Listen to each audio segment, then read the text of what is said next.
akan diperkenalkan pada satu hari nanti. Satu hari nanti. Bila itu tak tahu. Tetapi jalan-jalan kerja-kerja ke arah itu dah ada. Kos sara hidup itu mententeramkan jiwa. Tidak kira mana-mana kelompok sekalipun. Kelompok dan kepentingan setiap kelompok itu harus kita pertingkatkan. Saksikan dialog TVS pentas diskusi anda hanya di TVS 122.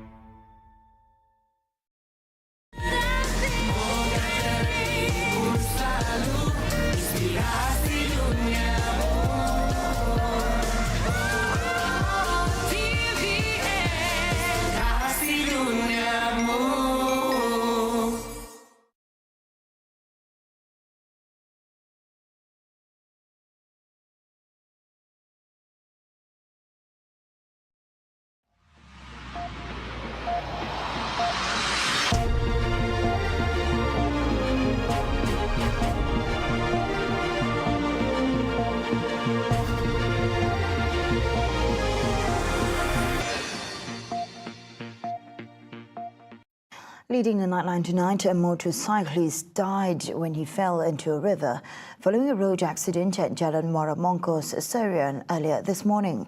The RIOT Fire and Rescue Department, JPPM Operations Centre, PGO, said in a statement that it received a report of the incident at about 3:55 a.m. It said that the victim was believed to have been involved in an accident before hitting the guardrail of a bridge and falling into the river. He was later found unconscious by villagers. The RIOT JPPM PGO said a team from the SERIAN Fire and Rescue Station was deployed to the scene to monitor the situation and take initial action. According to the statement, the victim was pronounced dead by a Ministry of Health officer at the scene, and his body was handed over to the police for further action.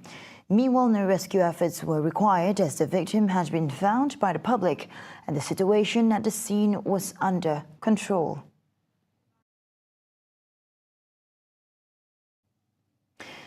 Police have arrested 12 local men and a Vietnamese woman believed to be involved in a riot using weapons at a restaurant in TAMAN, Mount Austin.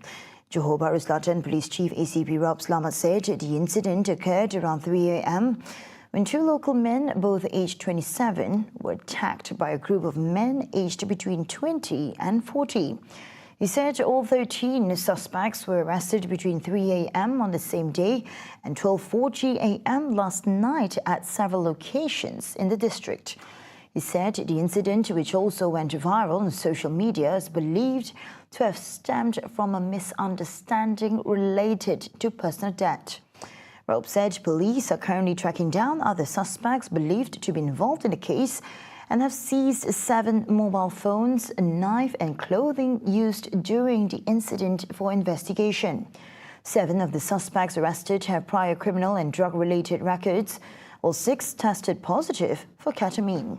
The 12 male suspects have been remanded for 7 days, while the Vietnamese woman has been remanded for 3 days starting today.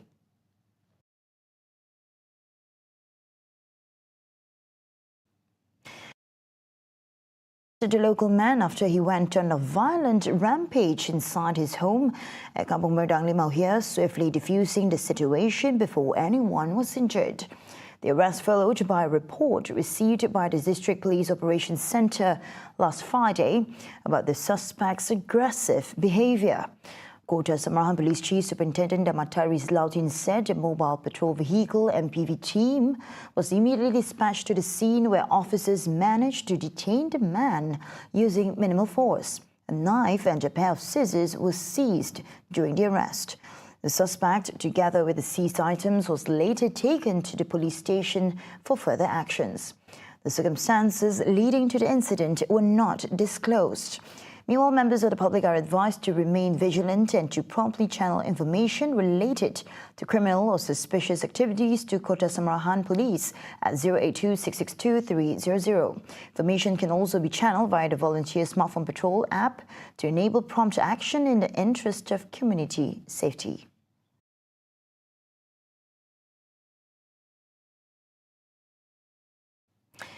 The government's success today is driven by policy stability, the courage to implement reforms, and the continued confidence of the people. Prime Minister Dato' Sri Anwar Ibrahim says these achievements are not measured solely by figures and statistics, but by tangible benefits delivered to the rakyat. Post, Anwar says on the domestic front, the national economy continues to strengthen through quality investments, job creation, and inclusive growth agendas aimed at improving the well-being of the people. He also stresses that increasingly strong diplomatic relations and international cooperation between the government and various countries, as well as global leaders, open opportunities for strategic investments while enhancing Malaysia's standing on the international stage. He adds that with firm confidence and strong support, the Madani government continues to move forward with integrity and remains committed to building a just, prosperous and competitive nation for all.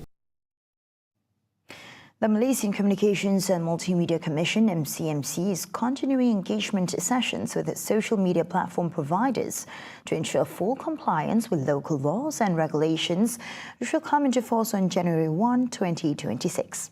Communications Minister Dato' Fahmi Fadzil said feedback from platform providers has been mixed, with some demonstrating a high level of cooperation and addressing problematic content, while others have shown less commitment. Ya, tapi ada platform seperti TikTok yang sangat proaktif. Saya tidak ada apa-apa masalah. Ada setengah platform, bila dihantar, dia tak indah. Fahmi says that although social media platforms with more than 8 million users are not required to apply for a formal license, as previously announced by MCMC, Malaysian laws still apply to them.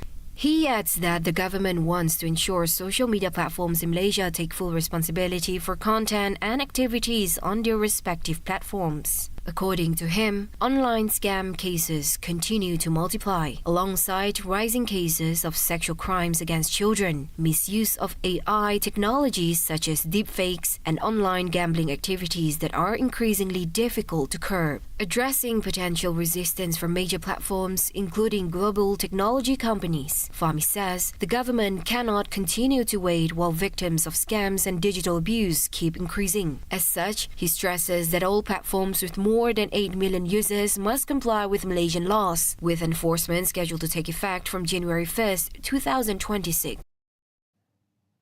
The Raja of Police, Tuanku Syed Sirajuddin Jamalulail, has consented to appoint Abu Bakar Hamzah as the new Menteri Besar of Police, replacing Muhammad Shukri Ramli, who resigned on Thursday. The appointment and swearing-in ceremony of the Police Menteri Besar was held at Istana Arau and concluded at about 4:10 p.m. early today. Dengan sepenuhnya bersumpah bahawa saya dengan timbalan saya yang bersabit baik pada segala masa yang dikehendaki akan memberi dengan bebas nasihat saya kepada Raja Pemerintah bagi menjalankan dengan seumpamanya pekerjaan kerajaan negeri ini. Saya tidak sekali-kali dengan terus atau berlindung akan menyatakan atau membuka rahsia kepada mana-mana orang berkenaan dengan apa-apa perkara yang dikemukakan bagi timbangan saya atau diketahui oleh saya sebagai Menteri Besar dan Ahli Majlis Mesyuarat Kerajaan. Kuala Police Assemblyman Abu Bakar Hamzah was sworn in as the new Menteri Besar of Police at Istana Arau early today. Abu Bakar, 57, took his oath of office as the state's 12th Menteri Besar before the Raja of Police Tuanku Syed Sirajuddin Jamalulail at 4:04 p.m. Abu Bakar is Police Perikatan Nasional PN Deputy Chairman and State Besar Chief. He won the Kuala Police seat in the 15th January election with a majority of 1,254 votes. He succeeded Muhammad Shukri Ramli, who stepped down from his off-post on Thursday, December 25, due to health reasons.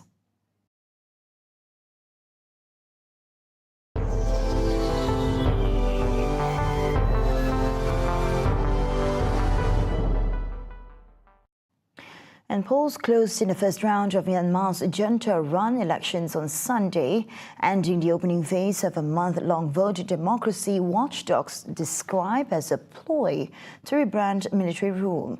Polling station put out a final call for voters over loudspeakers before closing at 4 p.m. in downtown Yangon, near the site of huge pro-democracy protests in 2021 after the military seized power in a coup. ထင်ပါတယ်ဒီရွေးကောက်ပွဲကဒီကျွန်တော်တို့မြန်မာနိုင်ငံအတွက်အရေးပါပါတယ်အဲ့တော့ကျွန်တော်တို့ကဒီဥစ္စာကိုနေတိုင်းအားတိုင်းပေါ့နော်ကျွန်တော်တို့တွေမျှော်လင့်နေအခုဆိုတော့ဒီနေ့28ရက်နေ့ရောက်လာတဲ့အတွက်ဝမ်းလဲဝမ်းသာတယ်အဲ့ရအရင်ဆုံးမဲပွေးဖို့အတွက်ကျွန်တော်အရင်ဆုံးလာတာကြိုက်တယ်မကြိုက်တယ်ကတော့ဝေဖန်တယ်မွေးဖန်တယ်တော့အားလုံးမှာတော့ကိုစီပြောလို့ရတာပေါ့နော်ဒါအရေးမကြီးပါဘူးဒါတွေအပိုက်ကပါနော်ကျွန်တော်တို့ကအားတော့တချို့ကတော့ဒီဟာကိုတို့ကမပေးဘူးပေါ့နော်မပေးဘဲနေလို့ရှိရင်အဆင်ပြေမှတင်တာအမှန်တော့မပေးရင်တို့ပဲအဆင်မပြေမှာလေအမှန်တော့ပေးရမယ်နော်ဘာလို့လဲဆိုတော့ကို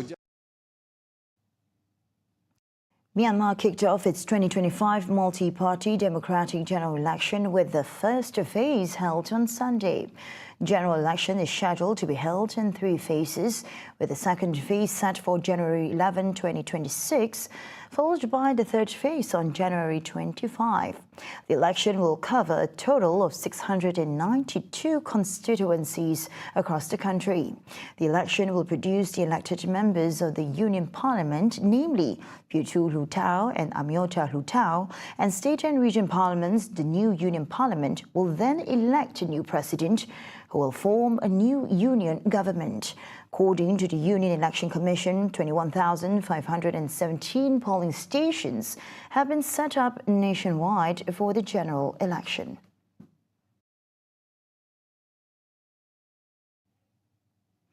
And Turkey's traditional simit bagels, sold in every corner of Istanbul, have become the key symbol for price increases in the country, where in less than 5 years the price has jumped from 3 to 20 Turkish lira, or equivalent to 40 euro cents.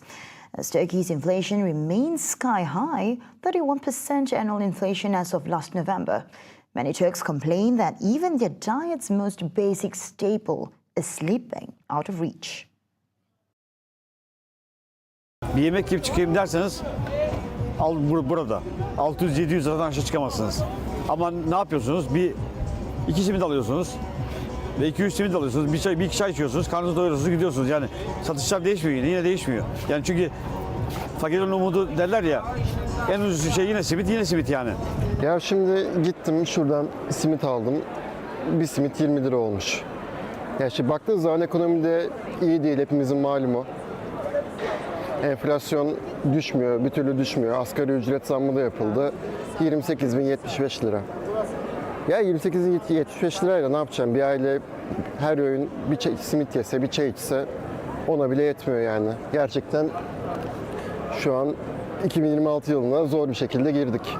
Erdoğan bugünkü şeyini yaptığımızda, simit enflasyonunu yaptığımızda ne kadar kalıyor tam hesaplamadım ama ayda herhalde 4 öğün simit yesen, 3 öğün simit yesen herhalde tam ucu ucuna falan yetecek bir kıvama geliyor çay simit yapsan.